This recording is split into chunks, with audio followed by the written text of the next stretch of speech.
I want attention, but doesn't everyone want attention at some point? Especially nonprofit organizations seeking support. Nonprofit organizations not only need marketing skills, but they run their business off of marketing skills. Otherwise, they wouldn't exist. So if you're pursuing a path in communications or marketing, such as I am, then I think you'll find this article that I found pretty helpful. It's Marketing Through Partnerships for Professional Growth, and it's a mode.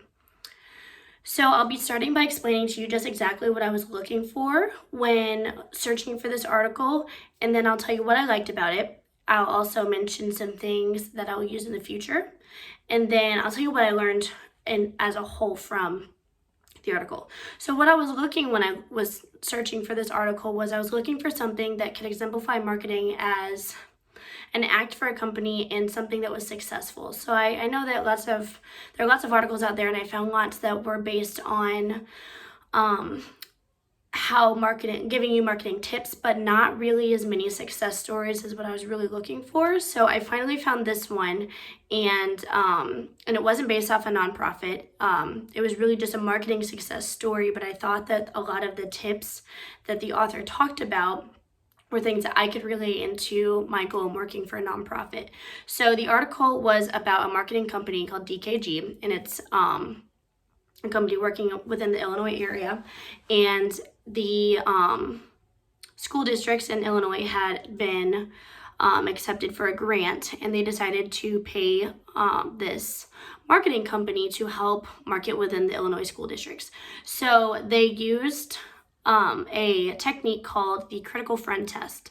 So these marketers came in and they sat down with the boards of each school district, and they said that in order to kind of market not only just the education system in Illinois, but your specific school, we think it would be a good idea for you to collaborate with the other districts. So what this critical friends test was it was a way to team up or pair up with different teachers or different principals or different colleagues within those districts. So if you were a teacher, then you would take a critical friends test as well as several other teachers, and then they would link you up with other teachers within that school district.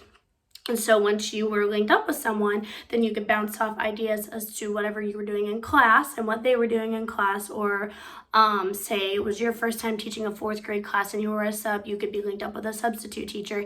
And then for that year, that would be your critical friend. And so I really liked how they called it a critical friend, because it was kind of worded that way to represent this as a critical manner. And I thought that was really interesting, because when you're looking into marketing, if you put certain names on things, they talked about how certain names have more of an effect than others. So if you say, hey, would you like some ice cream to someone, and they say no, you might be able to grasp their attention. If you're like, hey, I just made the best dish of ice cream I've ever made in my life, and then go through why it's the best. And I like to call it the chocolate extreme with a splash of cherry. They might say, oh, that sounds pretty good. It's appealing to the ear, and maybe it's appealing to the eye.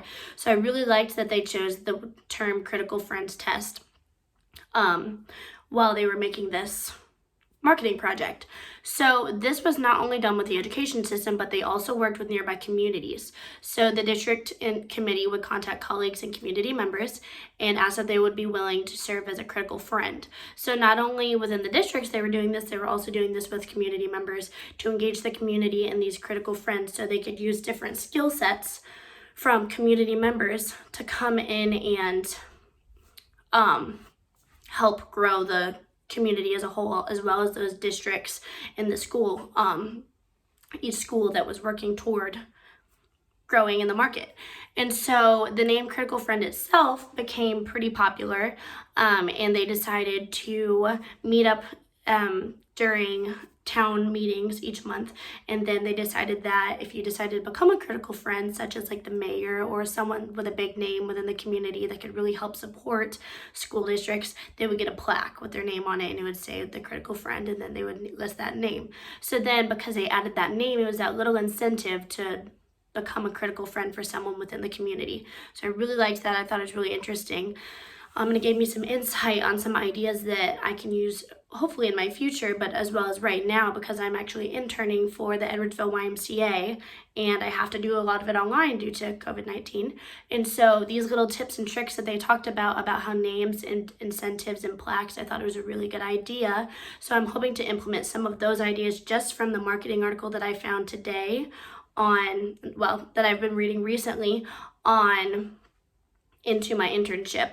And so what I really liked about it was, one, it was smart marketing. It was very quick and easy for them to figure this out, because as soon as they came in and implemented this idea, it sprung, and it did really, really well within the Illinois community and their schools.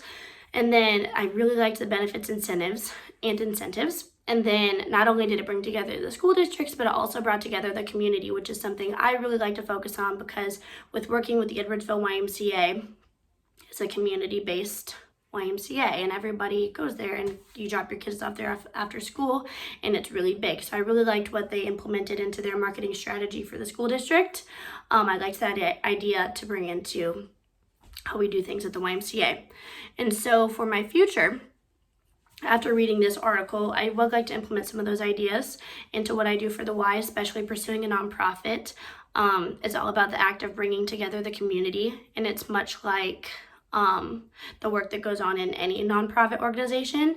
And then I did really like the idea of having that plaque on the wall at these schools, because it's just more of an incentive to reach out and help. Not that people wouldn't want to do that otherwise, but it looks good on you. Marketing is a two-way street. So if you're marketing for someone else, they're marketing for you, and it's a branch, it's a link. So I thought that was really interesting. So in conclusion, I would say do your research on your marketing, reach out, look for articles such as this one. I thought it was really cool. I really liked the success story, and it gave me a lot of new ideas for what I'll be doing with my own marketing internship, as well as how I will reach out to the community working for a nonprofit later on. So do your research, look up scholarly articles. I thought it was really interesting. I found this one actually through the Lewis and Clark library website. I was a student there not long ago. I took some classes online, but you can go on the library website for SIU as well, and they have lots and lots of articles that you can read, and you can cite them and everything and use them for hopefully future classes as well. But I found this very interesting, and do your research.